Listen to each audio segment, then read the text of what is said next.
एक फोटो हमें नहीं मिल पाई नीलेश राय की, तो पिछले 27 जुलाई को ये 4 लोग काल के शिकार हो गए।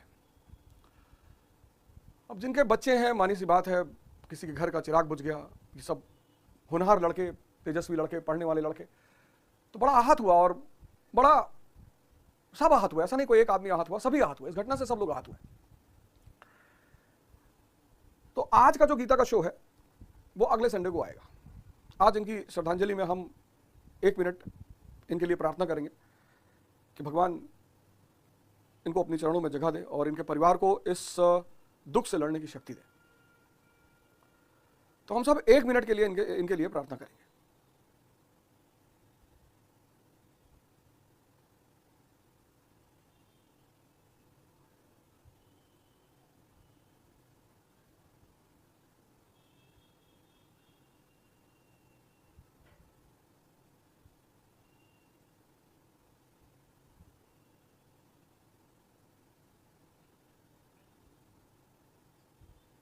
अब आज 5 मिनट में 10 मिनट में मैं कुछ और बातें आपसे करूंगा। एक केस स्टडी पर मैं आपसे चर्चा करूंगा। यह है अभिषेक गुप्ता, राहुल कोचिंग के मालिक, सीईओ और मतलब मालिक उसके। आपने किसी को इनकी फोटो लगाकर न्याय की मांग करते हुए देखा? ये नहीं देखा। अब सवाल यह उठा कि जब इनकी कोचिंग में इंसिडेंट, इनकी कोचिंग में घटना, तो इनका नाम, इनकी फोटो क्यों नहीं आई? ये एक केस स्टडी मैं आपको दिखाने जा रहा हूं, बड़ी प्यारी केस स्टडी एग्जाम्पल के साथ। 2002 में मोदी जी पहली बार गुजरात के सीएम बने। 2002 में केस स्टडी देखिएगा। हो सकता है जीवन में कभी आपके साथ ऐसी कोई घटना घटे तो आप इसे समझ सके, कोरिलेट कर सके, और ध्यान अगर करते हैं फिर तो कोई बात ही नहीं, तो घटनाएं घटती ही रहेंगी। 2002 में मोदी जी सीएम बने। 2007 में वो फिर सीएम बने।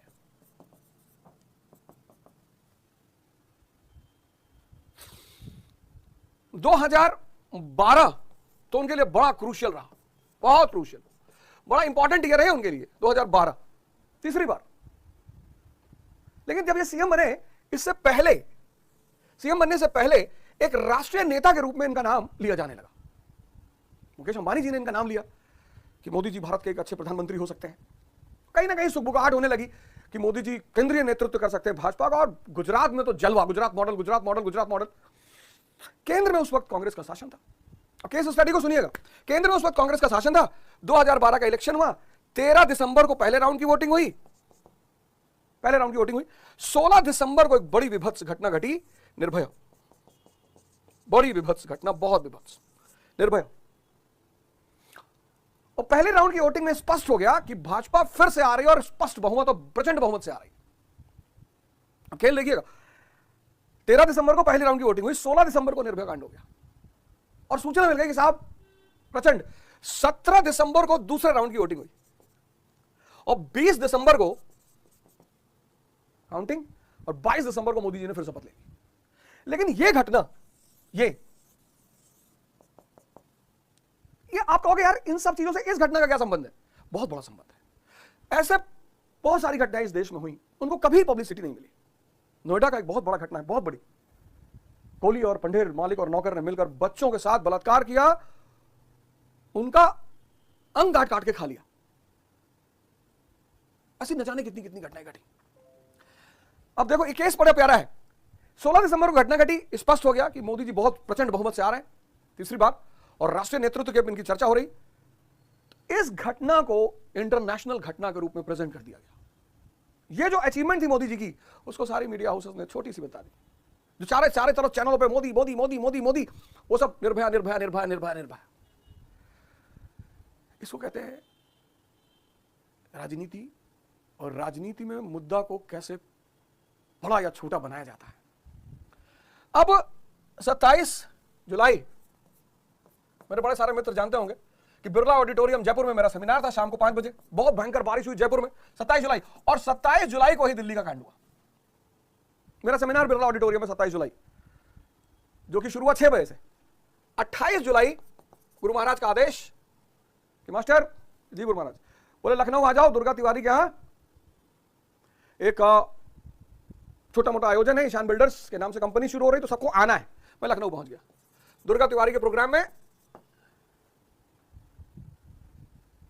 28 जुलाई यहां सब कुछ चल रहा है। 29 जुलाई को मैं ट्रेंड करने लगा।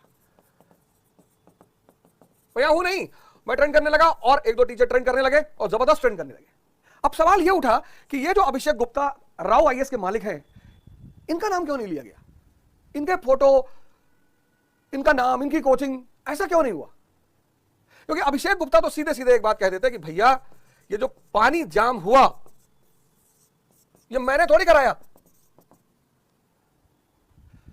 अभिषेक गुप्ता तो सीधे सीधे कह देते। और अभिषेक गुप्ता को इतना बड़ा नाम नहीं था, पैसा है इनके पास लेकिन इतना बड़ा नाम नहीं था कि इनको आगे करके अगर इनको दोषी बनाया भी जाए तो कोई इंटरेस्टेड ही नहीं होगा।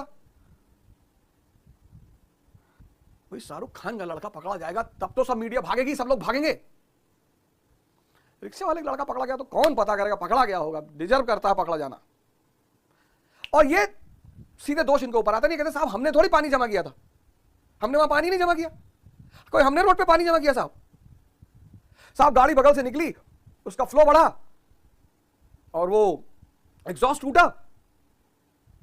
तो इन पर हमला करने से कोई फायदा नहीं होता। अब दोषी कौन होता? एमसीडी। अब दोषी कौन होता? यहां का एमएलए मिस्टर दुर्गेश पाठक। अब दोषी कौन होता? यहां का पार्षद। अब टोटल दोषी कौन होता? आप। भाई अभिषेक गुप्ता पे हमला करने से कोई फायदा नहीं, वो तो आ जाएंगे बाहर अपनी बात पे। फिर दोषी होता कौन? एमसीडी होता, क्योंकि ड्रेन पानी क्लियर कराना इनका काम है, उस पर नजर रखना इन लोग का काम है और इन सब पे नजर रखा पार्टी का काम है। और 6 महीने बाद विधानसभा का चुनाव है, दिल्ली विधानसभा का चुनाव है।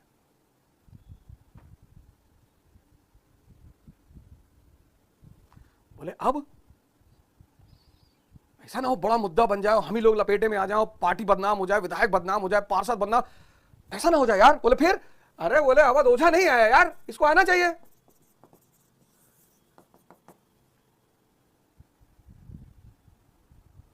बोले अवध ओझा कहां है? इनसे कोई सवाल ही, इन पे कोई बात ही नहीं है। अवध ओझा ना, अवध ओझा की कोचिंग ना, अवध ओझा की जिम्मेदारी नाला साफ करवाना ना, अवध ओझा की जिम्मेदारी, अवध ओझा है ही नहीं सीन पे।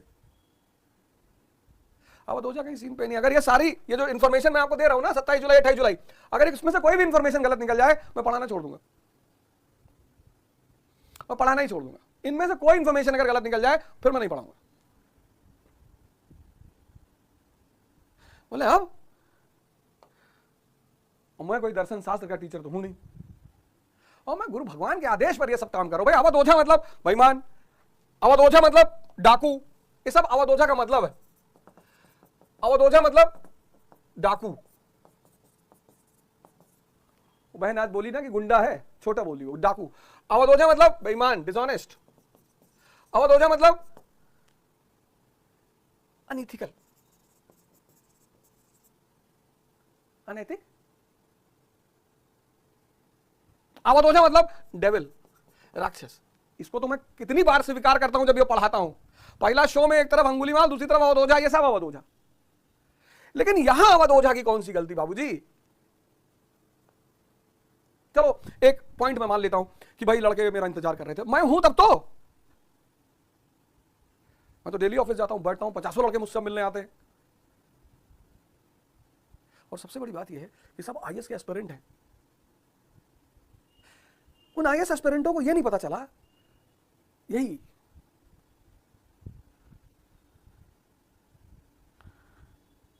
ये देखो, ये सब मतलब अवध ओझा। अरे गुरु महाराज का आशीर्वाद था, इससे बाहर निकले तो हमने कहा यार तुमको भी पढ़ाएं, तुमको भी बताएं, तुम भी इस सूत्र को फॉलो करो,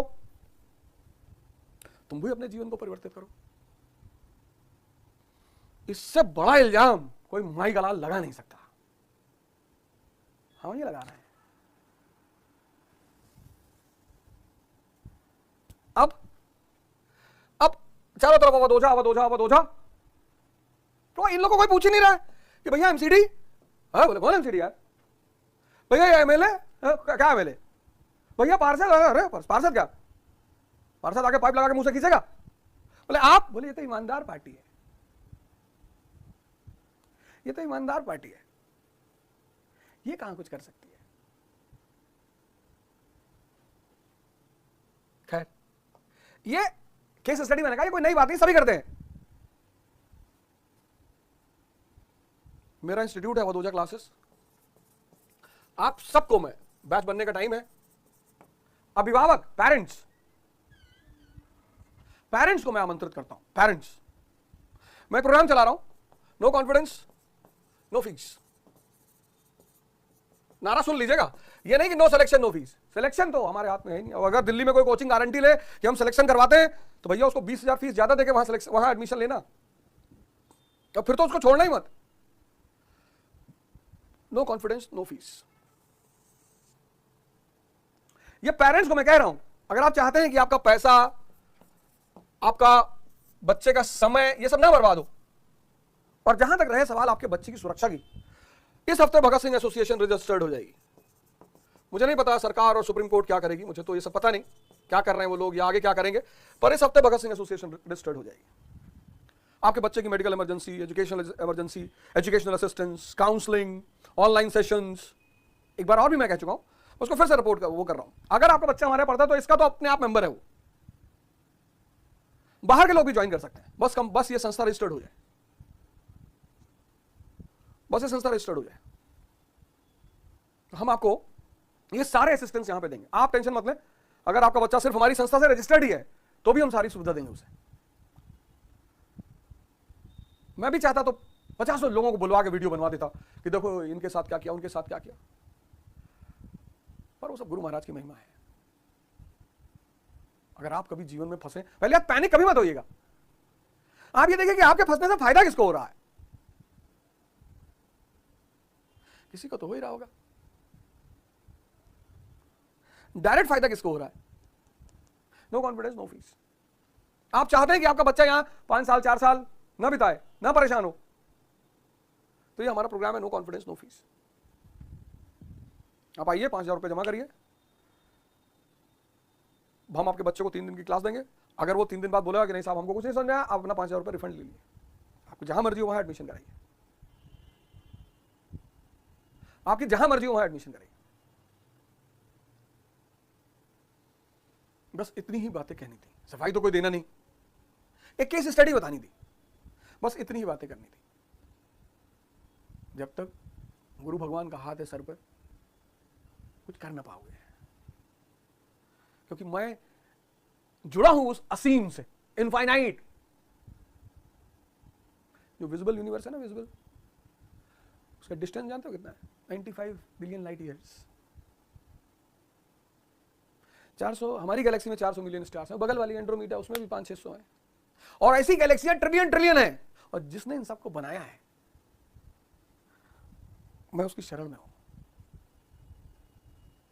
आपको भी आमंत्रित कर रहा हूं। जय हिंद, जय भारत।